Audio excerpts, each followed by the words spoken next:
C'est la suite de Politicien, votre rendez-vous politique, dont le numéro de ce jour est consacré à la Côte d'Ivoire. Un nouvel invité m'a rejoint et j'en suis heureux, Monsieur Adama Diabaté. Vous êtes membre du RHDP, la coalition au pouvoir. Merci de nous avoir rejoints pour parler de votre pays, la Côte d'Ivoire, et surtout de son avenir politique. Merci, monsieur. Et mes deux autres invités sont restés avec moi, Franklin Nyamsi et Louis Koimaou. Merci à vous. Il a démissionné donc ce vendredi 8 février 2019 de la présidence de l'Assemblée nationale de Côte d'Ivoire. Mais que va faire Guillaume Soro? Quel est son poids politique aujourd'hui en Côte d'Ivoire? Nous allons poser la question à Pierre Dagbo, il est professeur de sciences politiques en Côte d'Ivoire. On l'écoute très rapidement et on en parle après. Guillaume Soro est issu des forces nouvelles. Il a eu à diriger une rébellion dont il s'est réclamé. Il a même écrit un ouvrage pour dire pourquoi je suis devenu rebelle. Il a occupé les plus hautes fonctions de l'État en Côte d'Ivoire. Il ne faut pas l'exclure comme un acteur majeur de la vie politique ivoirienne des années à venir. Voilà, c'est un homme politique, il a été Premier ministre, il a été président de l'Assemblée nationale, il est député. Je crois que cela montre qu'il a une volonté de s'affirmer dans la dernière à venir, donc on pourra compter avec lui dans le présent comme dans l'avenir, parce qu'il est jeune.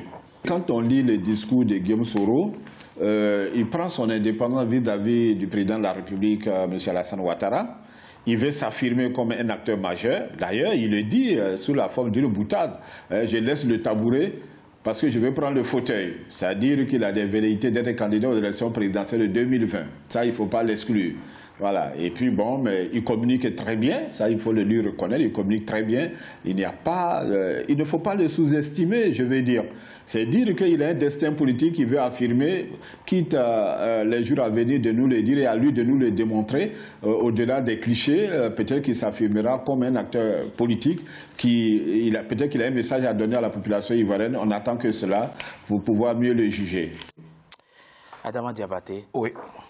Nous l'avons vu dans la première partie de notre émission, les frictions possibles entre le président de l'Assemblée nationale et le président de la République lorsque le président Alassane Ouattara demande à Guillaume Soro de démissionner de la présidence de l'Assemblée nationale. La première fois dans l'histoire politique de Côte d'Ivoire qu'un président demande au président de l'Assemblée nationale de démissionner, il s'agit là d'un geste politique très fort. Quel sens doit-on donner à cela? Écoutez, vous avez écouté l'interview du président Alassane Ouattara sur RFI. Oui.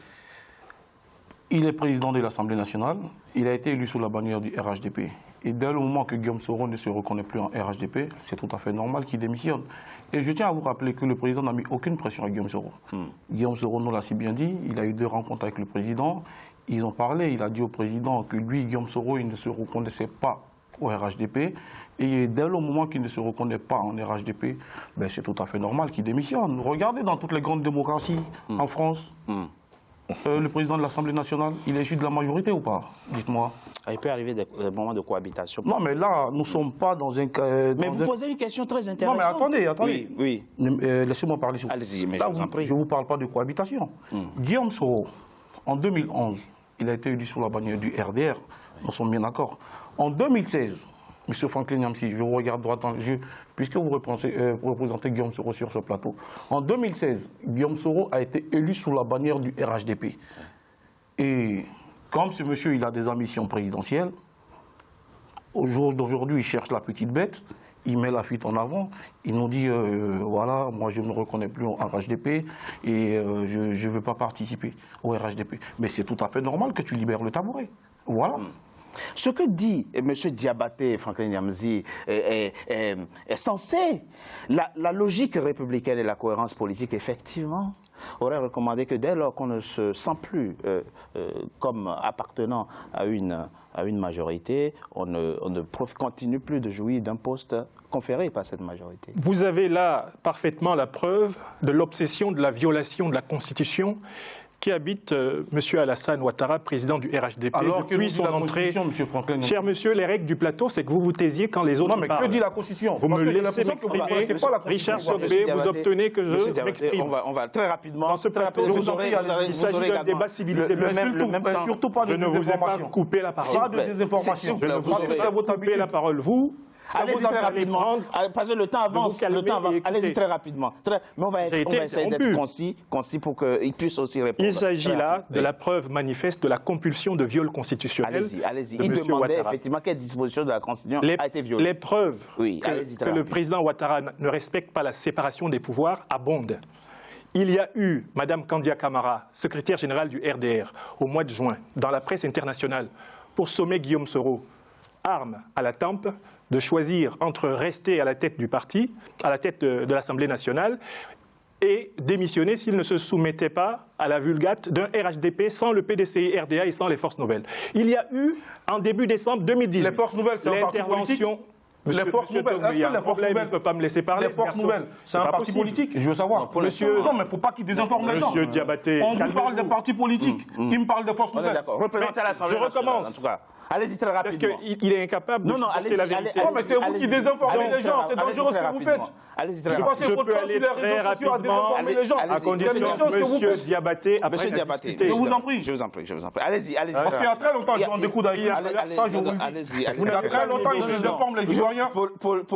Politicien n'a pas pour objet de... Non, lorsque je dis en découte, d'organiser sur un un plateau. combat de Non, non, force, lorsque vous je dis en découte, sur un plateau Mais télé. taisez-vous D'accord. 2 minutes et laissez-moi très parler. rapidement. Je vous en prie, Allez-y très Je rapidement. vous interromprai Allez-y. autant de fois que vous m'avez Non, interrompu. ça ne se fera pas ici. Mais allez-y mais très rapidement. vous l'avez laissé soyez faire. concis. Allez-y, s'il vous plaît. Donc, je continue. Allez-y très rapidement. Décembre 2018, M. Adama Bictogo, président du comité d'organisation du congrès du RHDP unifié, eh bien, prend la parole et dit ceci. Celui qui n'est pas RHDP après le 26 janvier libère toute présidence d'institution Oui. et il s'adresse explicitement à Guillaume Soro. Et tout à l'heure, j'ai parlé de Non, logique non, non. républicaine. Le 5 janvier, Voilà. il dit la même chose. Et qui est le premier officiel ivoirien, président d'institution, à annoncer la démission de Guillaume Soro le 28 janvier 2019 C'est le président Alassane Ouattara devant la presse. Mais parce que Guillaume Soro Je avait dit au vous président dis, qu'il allait je vous rendre dis, sa démission. est-ce à lui Parce que je que dois Guillaume répondre Soro avait dit au président qu'il allait est-ce à rendre sa lui que je démission. dois répondre Mais vous êtes tout Mais soyez auprès de concis. Guillaume Soro, Soyez vous êtes au concis, courant de rien. soyez concis. Mais Vous je n'êtes ne au peux pas courant de dire rien. quand on Parce que le m'interrompt. président Guillaume Soro avait dit au président qu'il allait vous rendre sa étiez en train, démission. s'il vous plaît. S'il vous plaît, monsieur Attendez, Diabaté, vous avez monsieur raison. Diabaté. Vous êtes en train de dire, Vous monsieur allez apprendre à Niamsi, discuter de manière civilisée. monsieur Non, Niamsi, mais c'est s'il vous qui plaît. Monsieur Niamsi. désinformez les Si Ivoiriens. vous voulez savoir, Arrêtez de donc, mentir, monsieur Francis. Laissez-moi donc Monsieur vous Diabaté, continuer. monsieur Diabaté, il voulait savoir. Je la continue. disposition- Le 29 Non, non, janvier, on va pas faire. il n'y a aucune disposition constitutionnelle en Côte d'Ivoire qui autorise. Qui a été violée. Elle a été violée. Mais laquelle? C'est ce qu'il L'article voulait- 95 de la Constitution ivoirienne Dit quoi? que le président de la République Oui. peut demander la tenue d'une session extraordinaire du Parlement. C'est ça. C'est tout ce qu'il dit. Mais aucun article de la loi ivoirienne n'autorise le président de la République à demander la démission du président de l'Assemblée nationale. Je vous répète que le 29 janvier, une délégation envoyée par le président de la République au domicile de Guillaume Soro était porteuse d'une lettre de démission pré-rédigée par M. Ouattara et en bas de laquelle Guillaume Soro était supposé signer. Vous avez par une copie respect D'accord. pour les Vous avez une Ivoiriens, copie par de respect Franklin, pour les vous avez une Ivoiriens. copie Je comprends la Est-ce que vous avez une copie Par respect pour les Non, mais on parle Ivoiriens. avec des preuves. La substance de. Donc il faut de votre comprendre que propos. M. Ouattara, c'est On quelqu'un est- qui on est- n'assume pas ses actes. D'accord, on est là Il dans pousse un à la démission on est là dans un et acte il fait politique semblant que de l'avoir vous pas fait. dénoncez. C'est un compris. mépris. D'accord. C'est un mépris. C'est entendu. C'est inacceptable. C'est Non, entendu. mais je vois Adama que Diop. M. Bon, je rappelle que j'ai été interrompu. Je vois que M. Franklin, mais que je peux l'interrompre. il est déconnecté. Il est déconnecté peux des réalités l'interrompre, moi. politiques de la Côte d'Ivoire. Il a besoin d'être initialisé. Allez, Ça, je vous le dis. Professeur Allez-y, pendant allez-y, 5 très années en Côte d'Ivoire, Non, mais je doute de votre Ivoirien. je doute de votre diplôme. Parce que tant Moi, qu'il aura une épave déclinez humaine les comme vôtres, Monsieur Niamsi. Déclinez les vôtres. Monsieur je dis, Niamsi, je s'il vous plaît, dis, s'il vous je plaît. dis, tant qu'il aura, les siens, tant je le qu'il laisserai aura, pas tant parler, qu'il aura une épave humaine comme ce monsieur oui. autour de Guillaume Oui. Soro, ben Guillaume Soro sera toujours dans le faux. Je vous explique. monsieur. Lorsqu'un ignorant vous Je traite vous d'épave explique. humaine, Si, ça peut vous lorsqu'un faire du ignorant bien, vous traite ça peut vous d'épave faire du bien humaine, de votre rôle, si- c'est d'empêcher ça peut cela. vous faire du bien de citer les autres. La Parce question, que vous passez- la L'épave question, s'il vous plaît, humaine, ça n'a aucun c'est la sens. députée qui dit bien qui c'est et qui est membre de votre parti. Non, monsieur. mais ben là, Voilà. ils sortent du cadre du débat. Ah bon? Là, on parle de Guillaume Soro. Ah bon? On parle de On Guillaume parle Soro. de HDP. Tout à Mais fait. maintenant, moi, Mais je alors, lui dis- encore une fois, je rappelle effectivement que le débat ne doit pas se circonscrire autour de Guillaume Soro. Le débat doit permettre effectivement d'envisager de décrypter l'ensemble d'argumenter. du jeu politique, ivoirien et surtout ceci dans la perspective de 2020. Alors, allez-y très Je rapidement. vous explique. Tout à l'heure, j'ai entendu M. Franklin dire qu'il y avait une lettre de démission. Non, vous voyez, on ne peut pas répondre. Non, mais les citoyens ont besoin de vérité. C'est quoi la vérité? Parce que ce monsieur, il vit sur les réseaux sociaux et il passe son temps. Allez-y, dites-nous. Est-ce qu'il peut nous montrer une copie de la lettre? Il n'a jamais été question d'une lettre envoyée par le président de l'Assemblée nationale. Je maintiens mes affirmations. Et comme le président Alassane Ouattara l'a dit, nous n'avons aucune espèce de raison de douter de lui, de la parole présidentielle. Ah, mais il est très douteux. Il n'a exercé aucune pression sur Guillaume Soro. Il l'a fait plusieurs fois. Mais très rapidement, juste pour clore ce chapitre, M. Diabaté, par rapport à qui doit rester à la tête de quelle institution, je l'ai dit, la logique républicaine veut effectivement que quand on n'est plus en cohérence avec sa majorité, on démissionne. C'est ce que Guillaume a fait. Il y a un exemple. Jeannot Ahoussou Kouadio, il est aujourd'hui le président du Sénat. Qu'est-ce qu'on va faire? Il va démissionner aussi. Il faudra qu'il démissionne. Ahoussou Jeannot nous a jamais dit déjà qu'il n'était pas membre du RHDP. D'accord. Parce qu'il a participé à l'Assemblée constitutive. Non, il n'était pas au Congrès. Non, je ne vous parle pas du Congrès. Il n'était pas là au Congrès du 26 janvier. Mais il a dit, ça va vous faire du bien d'écouter les autres. Moi, je ne vous parle pas du Congrès. Je vous parle de l'Assemblée constitutive d'écouter les autres. S'il vous plaît. Faites la différence entre une Assemblée constitutive et le Congrès. Allez-y. Merci. Avec l'indélicatesse de réclamer... Monsieur Ahoussou Jeannot n'a jamais dit qu'il n'était pas membre du RHDP. D'accord. Il était présent à l'Assemblée constitutive. Vous me parlez, je sais que vous allez me poser la question sur le cas de M. Dibi. M. Dibi également était présent à l'Assemblée constitutive. Ils se sont retirés de tout ça. Ils ne sont pas venus à votre congrès. Donc, en tout cas, le souci premier et le souci exclusif du président de la République, c'est de faire en sorte que ceux qui sont à la tête des institutions soient en cohérence dans le monde entier. Avec sa majorité. Mais il y a un point que vous ne tenez pas en compte là-dedans. Quelle majorité? Que Mao, il démissionne et il dit, il le dit très clairement, il n'a pas perdu de temps. J'ai laissé le tabouret pour aller à la conquête du fauteuil. Il ne fait donc plus désormais mystère de ses ambitions présidentielles. Non, je pense que ça ne faisait mystère à personne. Là, les choses sont beaucoup plus claires qu'il y a quelques jours. Il sera très probablement candidat à la présidentielle. Mais ce que je veux dire au-delà de ça, juste pour réagir sur viol ou pas de la Constitution, le fait est qu'en démocratie, il y a quelque chose qui est sacré, c'est la séparation des pouvoirs. Que vous soyez en Côte d'Ivoire, aux États-Unis, en Grande-Bretagne ou au Maroc, la séparation des pouvoirs, c'est sacré. Dès lors que vous êtes dans l'un des pouvoirs et que vous interférez sur l'autre, vous êtes obligé de reconnaître que vous avez violé la Constitution, même si ce n'est pas la Constitution de votre pays, c'est ce qui représente... Écoutez, je suis désolé, parce que Guillaume Soro... Vous pouvez le laisser finir, Pierre Impoli. Laissez-le finir. Mais écoutez, est-ce que c'est un professeur, ça? S'il vous plaît. Donc, je termine rapidement. Et l'autre chose que je voulais dire, c'est que dans une famille politique, c'est comme dans une famille biologique. C'est-à-dire qu'il y a des courants, il y a des points de vue qui ne sont pas forcément les mêmes, et on fait avec. C'est ce qui fait la richesse du débat. C'est ce qui fait la qualité également des échanges au sein de la famille politique. Ce n'est pas l'armée. Quand ça deviendra l'armée, tout le monde s'en rendra compte. Mais pour l'instant, nous n'en sommes pas là. Peut-être le président Alassane, nuançons un peu les choses, peut-être le président Alassane Ouattara est-il allé un tout petit peu loin par rapport à ce qu'il peut politiquement... C'est-à-dire à ce qu'il peut politiquement faire. Sinon, dans la pratique politique, on peut très bien souhaiter une telle personne à la tête de telle institution et pas telle autre personne. Emmanuel Macron a fait en sorte que Richard Ferrand devienne président de l'Assemblée nationale. Vous avez entendu une déclaration publique Non, c'est ça, c'est pour ça que je vous demande, justement. Je pense que pour le respect des formes, il est important que chacun fasse comme cela doit être normalement fait dans les règles de la démocratie et de la séparation des pouvoirs. D'accord. Vous me parlez de séparation de pouvoirs, là c'est vous qui le dites. Mais vous avez bien écouté l'interview de Guillaume Soro qui nous dit depuis 2017, il se préparait à cette éventualité. Vous l'avez écouté ou pas? Oui, j'ai écouté. D'accord. J'ai écouté son interview, oui. Ça veut simplement dire que depuis 2017, il ne se reconnaissait plus au RHDP. Et depuis 2017, il voulait rendre le tabouret. Et Guillaume Soro il nous a dit qu'il a été reçu par le président 2 fois de suite. Et lui, Guillaume Soro, il a dit au président qu'il allait rendre sa démission.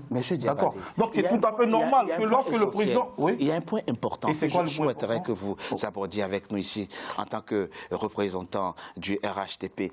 Qu'est-ce qui délégitime Guillaume Soro, à vos yeux, pour avoir des ambitions présidentielles? C'est-à-dire que... Ne serait-ce pour aller au bout de son mandat déjà. Au fond, c'est ça la question aujourd'hui qu'il faut... Pourquoi n'a-t-il finalement pas comme beaucoup d'autres acteurs de Côte d'Ivoire, le droit d'avoir des ambitions présidentielles. Et ce, d'autant plus que le président de la République lui-même parle de relève, dit qu'il veut rendre le tablier, en tout cas passer le témoin à la nouvelle génération. Qu'est-ce qui est le problème véritablement? Expliquez-nous. Il n'y a pas de problème. Le président l'a si bien dit. Tout le monde peut être candidat. C'est ça. Justement, si Guillaume Soro veut être candidat, c'est son droit d'être candidat aux élections présidentielles 2020. Ce que je tiens à dire, et ce que je veux dire à M. Franklin Nyamsi, professeur Franklin Nyamsi, Guillaume Soro, depuis 2017, il est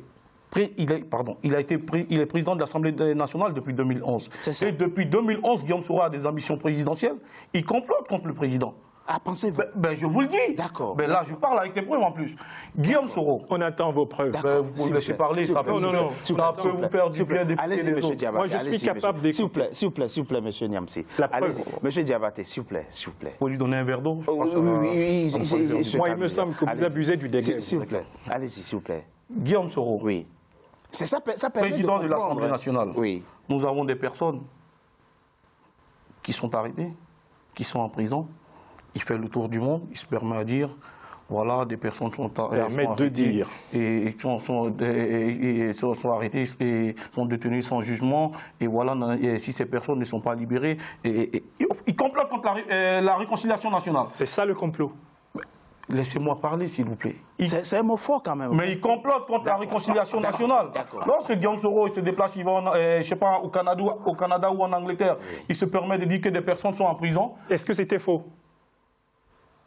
Il y a 800 prisonniers qui sont sortis après. Ils sortaient d'où ces prisonniers, Ils ont été arrêtés pourquoi? Vous êtes un plaisanteur. Pourquoi? C'est vous le plaisanteur. Le président Alassane Ouattara libère-t-il 800 personnes le 6 août 2018? Ils ont été arrêtés pourquoi? Ils ont été arrêtés pourquoi? Donc Guillaume Soro avait raison de demander qu'on les libère. C'était pas des prisonniers politiques. Des prisonniers de la dernière crise post-électorale. Non. C'était eux qui ont dit. Alors, le communiqué graciant, donc c'est 800. Vous voyez, c'est ça le complot. Dit que voilà le complot dont on accuse Guillaume Soro. Cette grâce concernait des gens qui ont pu se rendre coupables de crimes pendant la crise post-électorale. Merci. C'est pas de prisonniers politiques. C'est ce que précisait le communiqué. Ces personnes sont des personnes qui étaient emprisonnées depuis l'issue de la guerre de 2011. Et beaucoup de ces personnes, d'ailleurs, étaient des militaires. Alors, ces personnes, Guillaume Soro a appelé à leur libération pour la réconciliation nationale. Aujourd'hui, je propose qu'on marque une coup de pause. Et aujourd'hui, on se retrouve tout à l'heure pour évoquer, c'est pas ça un complot. Transcender la question de la conflictualité entre Guillaume Soro et le président de la République. Il n'y a pas de conflit. Vous faites très bien de le rappeler, c'est le plus important. Le président n'a pas le même niveau que Guillaume Soro. Qu'ils n'ont plus besoin, effectivement, de fortes tensions politiques dans le pays. Et vous faites bien de le préciser. Nous y reviendrons après une coup de pause sur la présidentielle de 2020, les forces politiques en présence et ce que chacun pourra effectivement faire dans la perspective de cette présidentielle. Mais écoutez, la seule force politique en Côte d'Ivoire, c'est le RHDP. C'est le RHDP, mais on n'en parle davantage après. C'est une force minoritaire. À tout de suite.